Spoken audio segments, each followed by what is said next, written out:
prise ak perte poids mythe vs réalité action. Salam tout le monde, man la Mariam dal leen ak jàmm ci sama chaîne. Fii balaa nga fiy jóge di nga gën a am lu leen leer ci sujet yi ñu abordé fii, surtout ci mbirum wérgu yaram. Kon si ça t'intéresse bul fàtte abonné wu ci page bi comme ça benn vidéo du la rëcc. Tey ñu wax ci sujet bu intéressé ñu bari mais boo xam ne kenn xamatul fu mu féete. Ndaxte lu ne dégg nañ ko ci. Muy wàllum lekk am yaram perte poids. laajoon naa leen ci Instagram ba ngeen jox ma benn liste conseil ak wax yi ngeen faral di dégg ci mbir mi te ngeen bëgg ci am lu leer. kon installé wu leen bu baax parce que am na question yu neex ak ay réponses yu leen nar a bett. Franchement question yi ñu ma posé Instagram yëpp était très intéressant te mérité woon na ay réponses mais noté naa leen et donc tey pour que vidéo bi bañ a def 2 heures de temps ñi traité ci 10 peut-être ñu def partie 2. est-ce que naan citron dafay perte le poids maanaam ndax citron dafay jeexal nit. Limon ak perte poids c'est une longue histoire mais contrairement ak li ñuy yaakaar limon kese taxul nga perte poids. En fait amul benn lekk bu exister ci àdduna bi boo xam ne yow boo lekkee lekk bi danga nar a jeex loolu buñ xasee ba comprendre ko ci nañuy mën a avancer. Limon nekk na benn fruit bu bari baax torop te parmi baax yooyu noonu ñu ngi koy xamal antioxydants yi nekk ci biir. Pare dafa am ay propriétés yoo xam ne dafay détoxifier maanaam jàppale yaram bi ci nettoyage bi muy def. Attention ça veut pas dire que boo naanul limon sa yaram détoxifier yaram bi mën na nettoyer boppam fekkee tu es en bonne santé. Limon dafay jàppale pare dafa bëri ay vitamines am na ay antioxydants donc mën na jàppale ci nettoyage boobu noonu. am na tamit li ñuy wax acide citrique nga xam ne mën na jàppale ci digestion graisse yeeg yooyu noonu. donc limon en soi taxul nga jeex c'est juste un excellent fruit mën na booster métabolisme bi le fait que muy yombalal digestion bi nekk antioxydant jàppale ci nettoyage bi et tout mais avec tout ça soo continuer di dund nu mu la neexee bañ a changer dara ci sa style de vie wala alimentation dinaa ndoxu limon kese taxul nga perte 1 gramme. Nit bu sewee ça veut dire que wérul maanaam dese nekk en bonne santé. xawma ñaata laa dégg wax boobu surtout que fii Sénégal dañoo tàmm di gis ni nit su changer situation gën a confortable wala mu am benn poste de responsabilité gën a am alal xaalis dafay am tendance ubbeeku maanaam jël poids et cetera et donc dañoo dem ba associer être bien tu as l'air en forme ak am poids am yaram am nit ki su amee yaram rek c'est que mu ngi ci jàmm te comme mu ngi ci jàmm donc normalement par association il est en bonne santé. Pas forcément lenn rek la ñu war a comprendre nit bu sew ak nit bu jeex bokkul. Nit bu jeex c'est-à-dire nga menoon neen bana ay at nga jeg saay perte drastiquement beaucoup de poids on peut se poser des questions parce que bari na feebar yoo xam ne day tax nga perte poids lu bari. instant yooyu mën nañ soupçonner wala nga xalaat ne que kii est-ce que mu ngi en bonne santé est-ce que amul lu ko dal et cetera. bokkul ak nit boo xam ne dafa sew maanaam nit koo xam ne taille fine la dañu naan taille fine wala ku yem ça veut pas forcément dire que dafa feebar noonu la mës a mel. y a des types de yaram dañuy naan type morphologique c'est-à-dire nit bu normal en bonne santé bari na ay façon sooy xool nit ñi par rapport ak seeni forme am nga ñett façon nit yoo xam ne amul rapport ak am wala perte poids mais maanaam c'est génétique ci seen ADN la nekk. Ectomorphe mésomorphe ak endomorphe. ñoom ectomorphe nag ñoom ñooy taille fine c'est-à-dire ñoom am yaram yombu leen mën nañ lekk lu bari sans pour autant dara fekk leen ci parce que seen yaram ni muy lakkee calories moo gaaw comme ça qu'ils sont seen métabolisme dafay gaaw. tu vois ñi nga xam ne ils sont mésomorphes on peut dire que ñoom ils sont normaux c'est-à-dire ñu ngi ci digg bi seen métabolisme gaawul torop yéexul torop on a nit bu yem ñooñ la. après tu as endomorphe c'est-à-dire que ñoom sans pour autant que ñi am style de vie bu jaxasoo wala sans pour autant que ñi def ay régime yu graaw ñoom en général ci seen métabolisme gaawul. mën nañ bañ a am yaram torop mais duñu nekk ay nit yu tuuti c'est-à-dire naturellement dañuy nekk ay nit yoo xam dañuy am jëmm wala dañuy am volume wala que am yaram daf leen di yomb. il suffit que ñuy dépasser tuuti les bornes rek ñu commencer jël poids. wuute nag ectomorphe bi nga xam ne mën na se permettre dépasser les bornes sans pour autant gaaw a jël poids. non seulement dañuy gaaw a jël poids mais duñ ko gaaw a perte parce que seen métabolisme moo yéex. mu wuute ki nga xam ne métabolisme bu normal si on peut dire lañ am ak ki nga xam ne métabolisme dafa gaaw c'est-à-dire vitesse bu gaaw lay demee. te loolu lépp c'est génétique ça peut être organique maanaam sa benn organe comme li ñuy wax thyroïde mooy fonctionner bu gaaw boobu moo tax sa métabolisme gaaw comme mën na fonctionner bu yéex moo tax sa métabolisme yéex. Donc en résumé nit bu sew ça ne veut pas dire que kii wérul wala que kii lekkul wala naanul. arrêté leen foog ñu arrêté lool. enough. ndox bu sedd dafay may biir.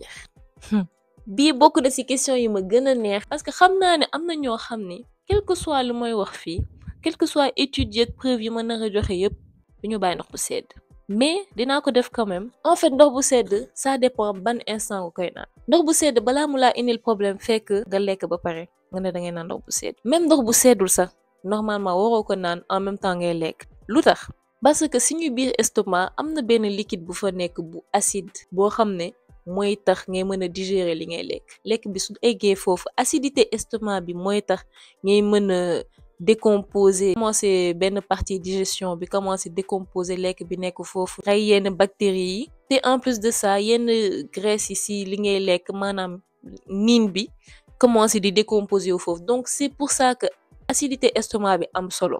ndox nag comme ni ngay jëlee sa benn jus wala sa benn bisaab nga sotti si ndox ba du safati dara noonu la sa estomac di def ak suc gastrique bi maanaam liquide bu acide boobu nekk foofu noonu soo naanee ndox juste avant ngay lekk wala pendant ngay lekk wala juste après ngay lekk acidité boobu dafay wàññeeku te acidité estomac bi su wàññeekoo rek problème digestion yi tàmbali graisse yi du digérer wu bu baax li ngay lekk si jëmi boppam doo ko digérer bu baax problème digestion mën na indi lu ne comme digestion mooy indi ballonnement problème digestion mooy indi problème mu cholestérol mën na sax indi problème cardiaque ba ci obésité. bu ñu naan ndox bu sedd c'est encore pire non seulement yaa ngi diluer acidité estomac bi mais gis ngeen bu leen jëlee diwlin sotti ci ndox bu sedd ni muy def day dëgër dafay solidifié wu. lu mel noonu nag nga xaw a créer sa yaram faalee ni bu ñu lekkee seen dibi wala seen miche ba pare dóor ci ndox bu sedd guy wala benn bisaab ak ay glaçons yaa ngi lekk niin bu bëri estomac bi yaa ngi wàññi acidité en plus de ça ngay naan lu sedd nga xam ne day tax graisse bi dëgër avant même nga commencer di ko digérer ça va être compliqué. donc ndox bu sedd loolu mooy problème am. par contre ndox bu sedd fekk nekkoo di lekk wala lekkagoo wala peut-être 30 minutes avant ngaa lekk amul problème soo nekkee di lekk nga bëgg naan dara par la force li ñuy conseiller mooy naan lu tàng parce que justement boo naanee lu tàng boo lekkee lu niin surtout dina améliorer wala jàppale ci digestion bi fa la caay am importance bëriwul te tàng na.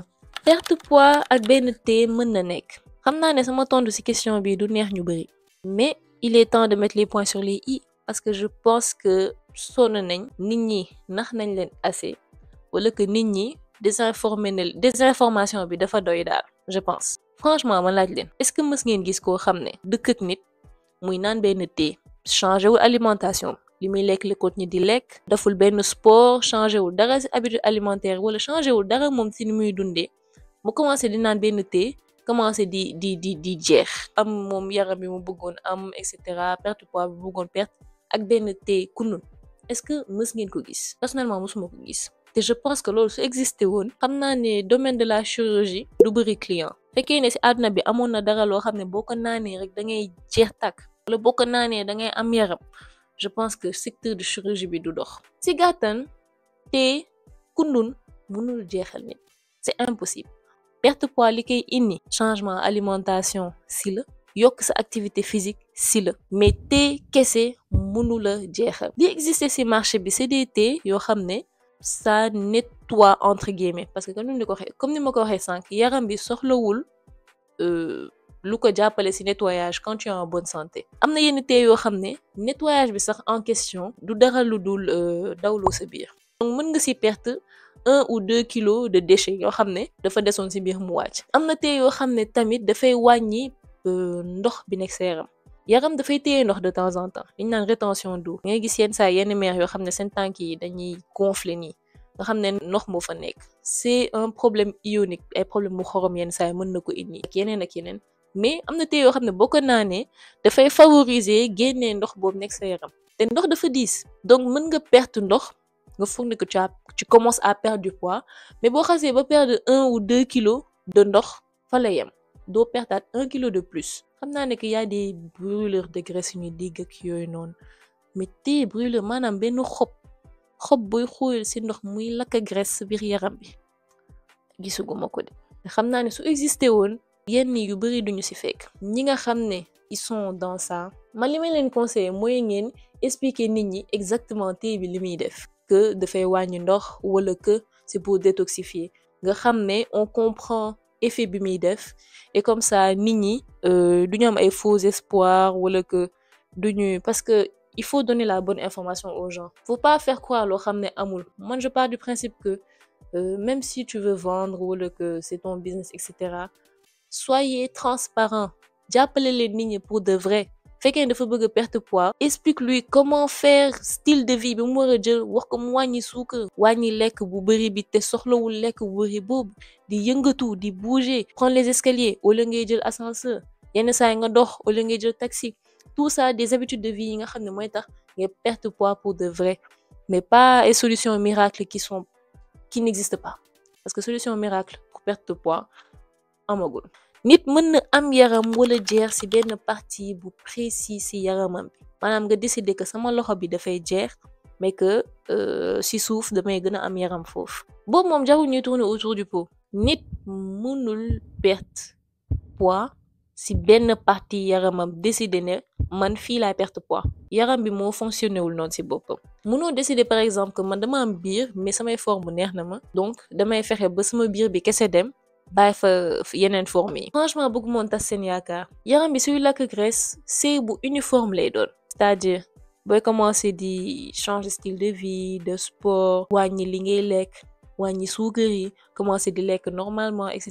Commencer à manger plus de légumes commencer à boire de l'eau commencer à manger les bonnes graisses commencer di bàyyi aliments transformés yi def ce changement de style de vie ba nga commencer di jeex doo choisir doo décider que fii wala fii mooy jeex uniformément ngay jeexee fépp foo xam ne surplus bi fa lay nekk dina wàññeeku foofu noonu. Am yaram ci benn partie boo décider nag mën na nekk sauf que du am yaram bi ngay foog am yaram boobu noonu ce sera gagner du muscle. Fekkee ne diw dafa bëgg gën a am forme benn partie yaramam mën na ko def grâce à la musculation maanaam nga dem salle def sport bi ñuy wax musculation pour yokk muscle yi nga xam ne fi nga bëgg mu développer foofu la nekk. Mën na nekk loxo yi mën na nekk mbagg yi mën na nekk pooj yi etc. parce que yaram bi fépp am muscle te muscle yëpp mën nañ ko développer et donc mën nga choisir benn partie sa yaram nga def fa musculation muscle bi yokk nga am yaram foofu entre guillemets mais du nekk yaram bi ñu foog maanaam graisse ce sera du muscle te le muscle plus on en a mieux c'est. day tax doo gaaw a màgget day tax nga gën a am doole day tax doo gaaw a am yenn feebar yi donc c'est que du bénéfice. Donc en résumé choisir fi nga xam ne dangay perte poids foofu mënta nekk kon évidemment ay ceinture yoo xam ne boo ko solee da ngay gën a ñàkk benn partie donc foofu noonu mooy perte poids bàyyi li ci des ay film la. Loolu indi ñu ci question bi ci topp est-ce que def ay abdos dafay joxe ventre plat. Vidéo bi yëpp question bi laa doon xaar parce que man mi récemment laa ci am réponse te bettoon na ma torop.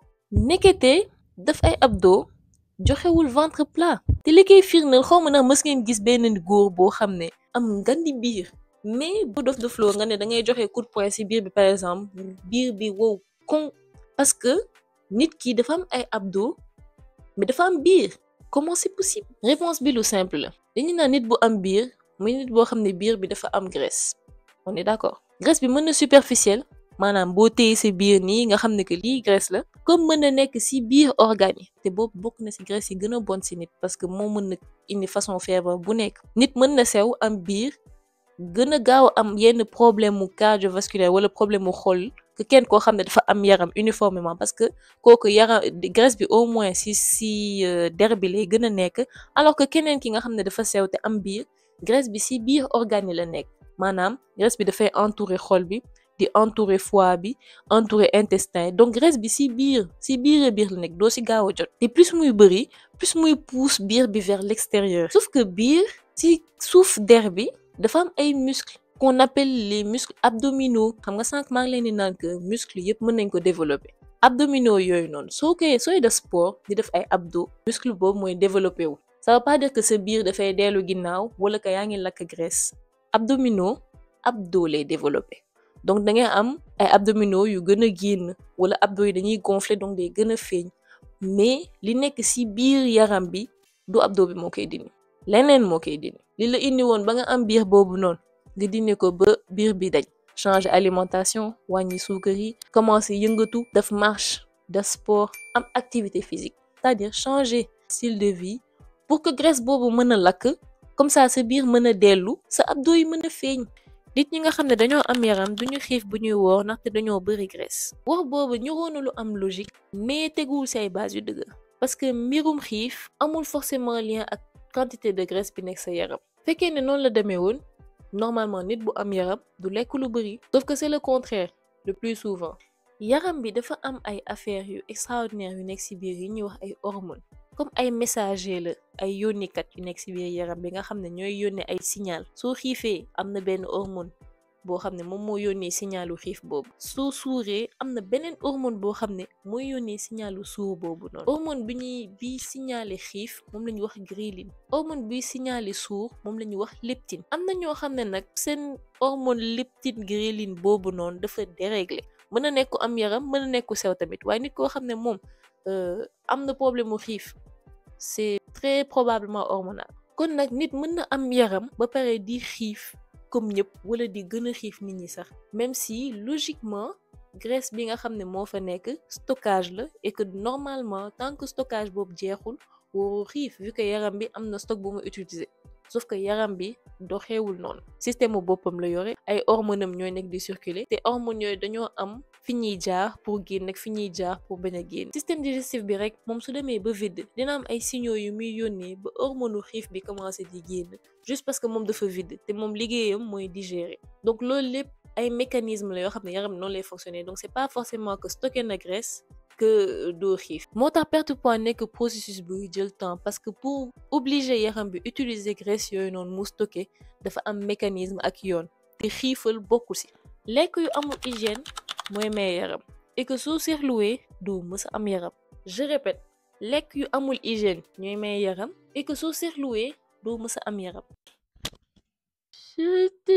lekk bu amul hygiène waxuma la yaram de, mais feebar yi nga ci mën a jëlee yépp mënoo ko xalaat. te déjà am yaram warul nekk objectif ci nit. objectif ci nit li mu war a doon mooy nekk en bonne santé. même mbirum perte poids li nga ci war a njëkk seet mooy sa wérgu yaram. fekkee ne lu ëpp nga bëgg wàññi mën nga changer style de vie, habitude yu gën a sain yoo xam ne dina la permettre nga atteindre sa objectif boobu noonu. mais li nga war a viser mooy wérgu yaram, parce que amul prix. def n'importe quoi juste pour changer wala pour plaire à telle personne ba lor ci sa wérgu yaram, tôt ou tard di nga ko réccu. ñu termine ak benn question boo xam ne leer na ma que sama benn mbokk UCAD moo ma ko posé. lekk benn nen ak lekk kilo yàpp benn la, maanaam lekk benn nen égal lekk benn kilo yàpp.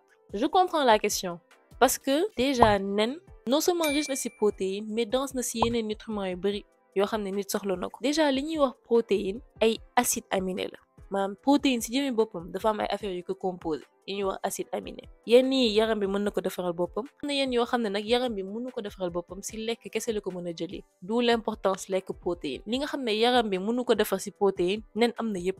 yeneen lekk yi par exemple mën na am yenn yi wala mu ñàkk benn wala ñaar, mais nen ce qui est sûr à 100% mooy que protéine li ñu soxla ci protéine yépp nen am na ko. mais de là à dire que benn nen égal kilo yàpp lu demee noonu. protéine da nga koy xool ci poids am surtout. boo jëloon 100 grammes yàpp ni nga ci am 23 grammes de protéines. soo jëloon 100 grammes nen doo am lu dépasser 13 grammes de protéines. et donc mënoo comparer benn nen kese ak 1 kilo yàpp. soo gisee benn nen de très bonne qualité mën na am 6 grammes de protéines, maanaam boo doon peser protéine bi di nga ci am 6 grammes. lekk yi nekkuñ en compétition mais plutôt dañuy complété wu. di nga gis benn lekk boo xam ne riche na torop ci lii mais manqué lu bari ci leneen. nga gis beneen lekk boo xam ne li mu manqué noonu am na ko mais li mu bari la moom amu ko.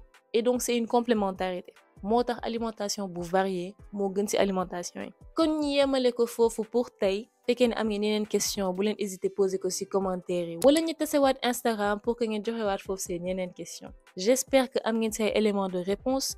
fekkee ne am na yu dese leer maa ngi jégalu te n'hésitez pas ngeen wax ma que lii dese naa leer.